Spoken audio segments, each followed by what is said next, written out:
말도 안 되는 결과가 된 대한민국 2020 총선거. 1. 너무나도 많은 부정들.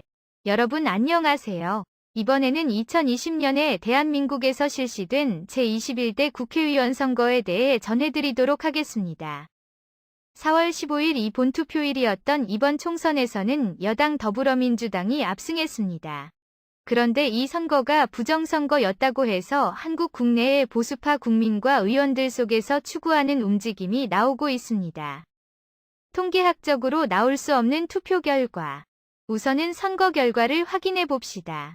서울 선거구에서의 본투표일의 득표율은 진보 좌파 세력인 여당이 52%, 야당이 48%로 접전이었습니다. 그런데 사전투표는 여당이 63%, 야당이 36%로 본 투표일의 득표율과 차이가 너무나 많이 난다고 문제시되고 있습니다.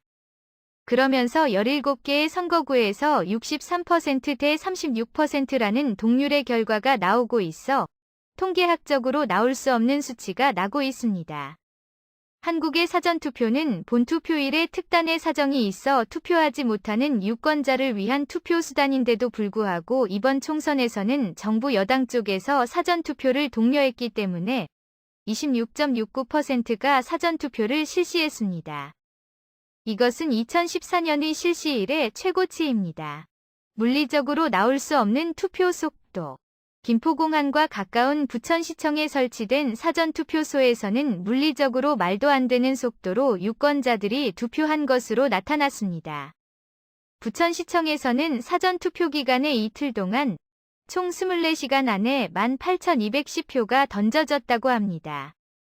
그런데 시청에 설치되어 있던 투표함은 한 개뿐이어서 부정이 없었다면 체온검사나 신분 확인, 실제 투표 등 다양한 투표 절차를 1인당 4.745초로 통과했다는 계산이 나옵니다.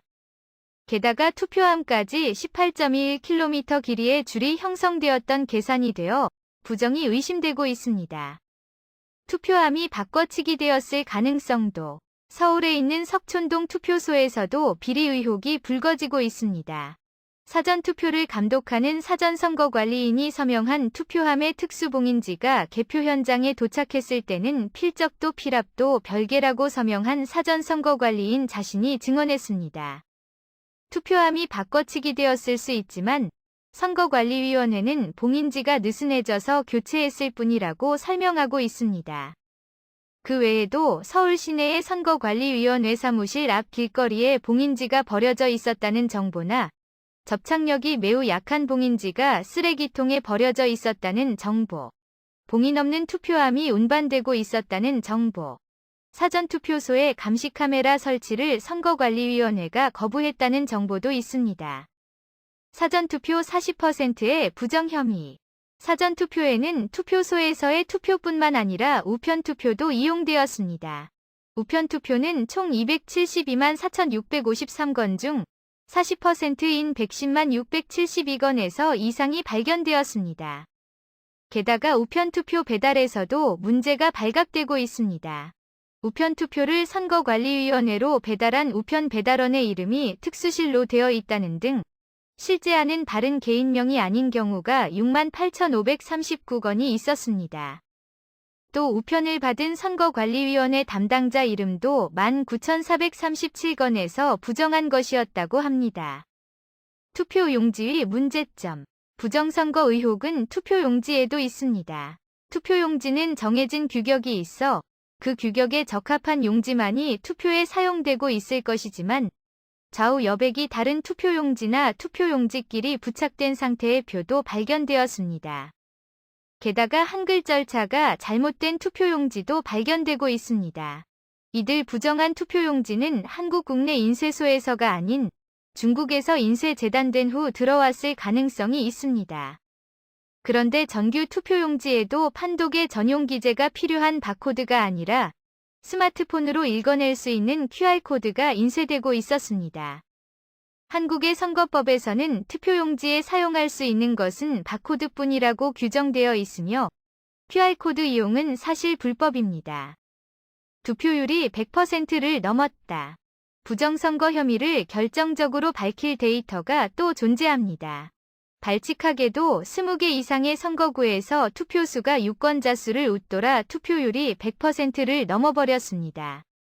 한국에서는 50년 전부터 출생신고서를 관공서에 제출함과 동시에 직원이 서류를 확인해 일본의 마이넘버에 해당하는 주민등록번호를 동시에 발행하고 있습니다. 개인정보 유출이나 국가로부터 감시당할 우려가 있다고 하여 좌익은 이를 폐지할 것을 주장했습니다. 그런데 2020년 10월 문재인 정부는 주민등록을 간소화하고 생년월일만 입력하면 등록할 수 있도록 제도를 변경했습니다. 게다가 새로운 시스템은 엉터리 정보를 등록할 수 있는 결함품입니다. 문재인 정권이 이런 결함을 용인한 것은 지난 총선에서 워낙 많은 유령투표가 치러졌기 때문에 유령번호 등록을 쉽게 함으로써 앞뒤를 맞추려는 의도로 보입니다. 새로운 등록 시스템을 악용하면 재외동포의 주민등록번호를 마음대로 만들어 유령 유권자를 양산하고 불법 투표도 쉽게 할 수 있습니다. 도쿄의 재외투표소 3곳을 실제로 취재한 통일일보 홍현 씨에 따르면 투표함은 한국 선거법이 규정한 대로 언봉되지 않았던 데다가 투표소에는 감시 카메라가 설치돼 있지 않았고 투표용지에는 QR코드가 인쇄돼 있었다고 합니다. 게다가 재외투표소의 컴퓨터는 관할 지역의 유권자뿐만 아니라 한국의 모든 유권자 정보에 접근할 수 있도록 시스템이 구성되어 있어 보안 위험이 매우 높은 상태였습니다. 중요한 디지털 증거 보전 법원 각하. 한국 국내에서는 그동안 많은 선거구를 상대로 부정입증을 위한 증거 보전 신청이 진행되고 있습니다. 투표용지 등의 증거 신청은 허용되고 있지만 이번 선거에서는 원본 투표용지가 파기되어 있어 확인할 수 없습니다.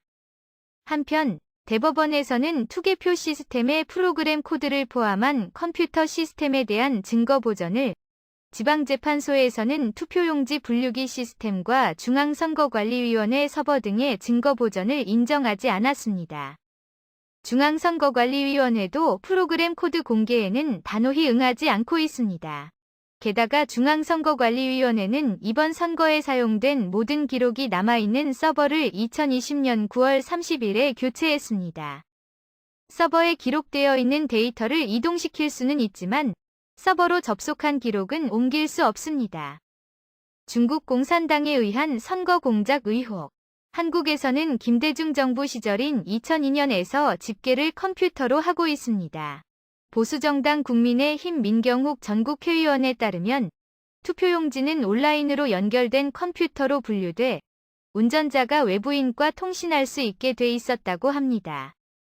또 선거 데이터를 분석한 결과 여당이 유리한 선거구 표가 불리한 선거구로 이동하도록 되어 있었다고 합니다.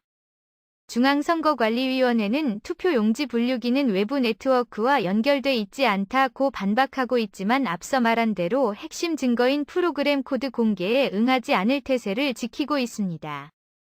또 암호해독 전문가인 로이 김 씨가 투표 결과 수치 배열을 이진수로 바꿔 조사한 결과 팔로우 더 파티 당에 따르라라는 문장으로 바꿨다고 합니다. 다음은 중국 공산당이 한국 총선에 개입했다는 의혹을 파헤칠 겁니다. 사실 중국 공산당이 표적으로 삼는 국가는 한국뿐 아니라 미국, 일본, 심지어 전 세계까지 미치고 있습니다. 끝까지 시청해주셔서 감사합니다.